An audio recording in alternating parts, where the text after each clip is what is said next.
ইরানের যুক্তরাষ্ট্রের হামলার প্রতিবাদে বিক্ষোভ করছেন খুলনার সাধারণ মানুষ। সেখানে আছেন আমাদের সহকর্মী আমিরুল ইসলাম, সরাসরি যাচ্ছি তার কাছে। আমিরুল, বিক্ষোভকারীরা কি বলছেন জানাবেন।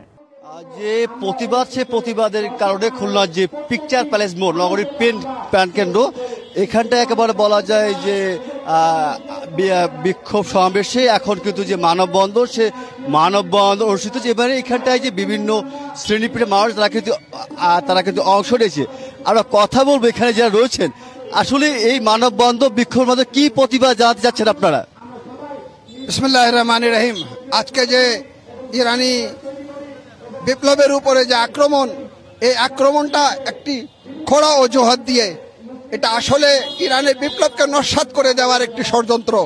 ইরানের যে বিপ্লবী চেতনা, ওটাকে নস্যাৎ করে দেওয়ার একটি ষড়যন্ত্র। কেন ইরানের বিপ্লব, যার মূল কাঠামো হচ্ছে হুসাইনি চেতনার উপরে, অর্থাৎ মাজলুমের পক্ষে অবস্থান, জালিমের বিরুদ্ধে অবস্থান।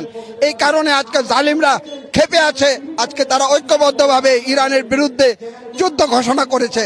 একনল অ্যাডভান্সড হাইজিন সোপ, এবার জীবাণু ধুলাবালি ঘাম ক্লিন বোল্ড। আজকে মুসলিম উম্মাহকে উচিত ঐক্যবদ্ধ হয়ে ইরানের পাশে দাঁড়ানো এবং সমস্ত জালিমদেরকে প্রতিহত করা।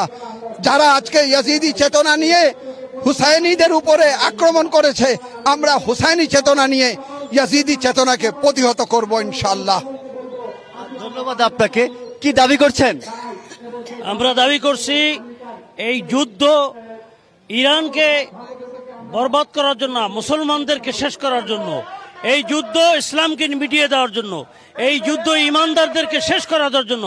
অতএব এই মুহূর্তে সমস্ত মুসলিম ঐক্য হয়ে জালেম ইহুদি এবং নাসারার বিরুদ্ধে ঐক্য গড়ে তুলে তাদেরকে প্রতিহত করার দাবি জানাচ্ছি।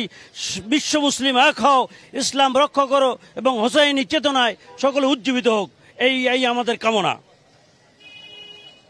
ধন্যবাদ আপনাকে। এবং এখানটায় যে ইসলামী যে শিক্ষা কেন্দ্র, তার আয়োজনে এখানটায় যে মানববন্ধন, সেই মানববন্ধনে যে বিভিন্ন শ্রেণী পেশা মানুষ যারা রয়েছে তারা কিন্তু জড়ো হয়েছে। তাদের যে দাবি, যেটা সে দাবি হচ্ছে কি, যে এই হামলার নিন্দা জানায়, এই হামলার প্রতিবাদ জানায় এবং শান্তি দাবি করছেন মধ্যপ্রাচ্যে। এটা আছে সর্বশেষ অবস্থা। আমিরুল, ধন্যবাদ আপনাকে।